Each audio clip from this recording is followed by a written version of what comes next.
So hello guys, কেমন আছেন? আশা করি ভালো আছেন। সো বন্ধুরা, আজকের এই ভিডিওটি আপনাদেরকে দেখিয়ে দেবো বন্ধুরা, কিভাবে ওয়াইফাই স্পিড বাড়িয়ে নেবেন আপনারা। চলুন ভিডিওটি শুরু করি। বন্ধুরা, ভিডিও শুরু করার আগে য যদি আমার এই চ্যানেলে যদি নতুন হয়ে থাকেন, অবশ্যই চ্যানেলটা সাবস্ক্রাইব করে পাশেই থাকা বেল আইকনটি বাজিয়ে দিবেন। বন্ধুরা, চলুন ভিডিওটি শুরু করা যাক।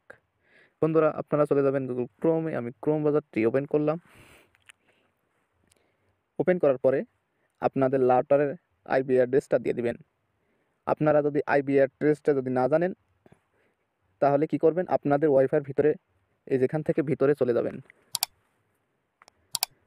তারপরে আপনাদের যে ওয়াইফাই কানেক্ট, সেই ওয়াইফাই উপরে ক্লিক করে এখানে যে সেটিংস আইকন, সেটিংসে ক্লিক করে এই যে আপনাদের এভাবে থাকবে। আমি দেখাচ্ছি, এই যে আমারটা উপরে ছিল, এই যে এইভাবে থাকবে।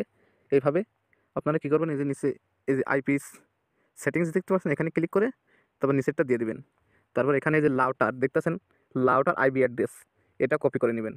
এই যে এটা কপি করে আপনি ক্রোম ব্রাউজারে গিয়ে এখানে পেস্ট করে দিবেন। দেখুন, আমি পেস্ট করে দিচ্ছি। পেস্ট করার পরে আপনাদের যদি সিকিউরিটি মারা থাকে, তাহলে এই যে এরকম একটা ইন্টারফেস দেখাবে। আমি সিকিউরিটির পাসওয়ার্ডটা দিয়ে লগ ইন করে নিচ্ছি। আমি সিকিউরিটির পাসওয়ার্ডটা দিয়ে লগ ইন করলাম। করার পরে আপনাদের যে কয়জন চালাবে এখানে দেখাবে। তারপরে কি করবেন? এই যে থ্রি ডট দেখতে পাচ্ছেন ডান দিকে, এই থ্রি ডটে ক্লিক করে দিবেন। তারপরে এখানে ডেস্কটপ সাইট বলে একটি লেখা আছে, এই ডেস্কটপ সাইটটা এখানে টিকমার্ক করে দিবেন। আমি টিকমার্ক করে দিচ্ছি। তারপর ছোটো সাইজ হয়ে যাবে আপনাদের।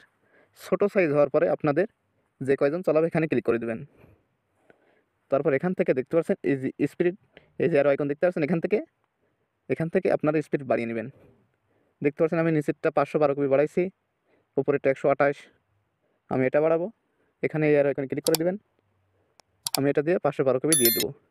দিয়ে নিচের দিকে ওকে, এই যে ওকে, এই যে ওকেতে ক্লিক করে দেবেন। সেভ হয়ে যাবে। আমি ওকেতে ক্লিক করে দিচ্ছি। এই যে দেখতে পাচ্ছেন সেভ হচ্ছে। সো বন্ধুরা, এই ছিল আজকের এই ভিডিওটি। যদি ভালো লেগে থাকে অবশ্যই চ্যানেলটা সাবস্ক্রাইব করে পাশে থাকবেন। ধন্যবাদ।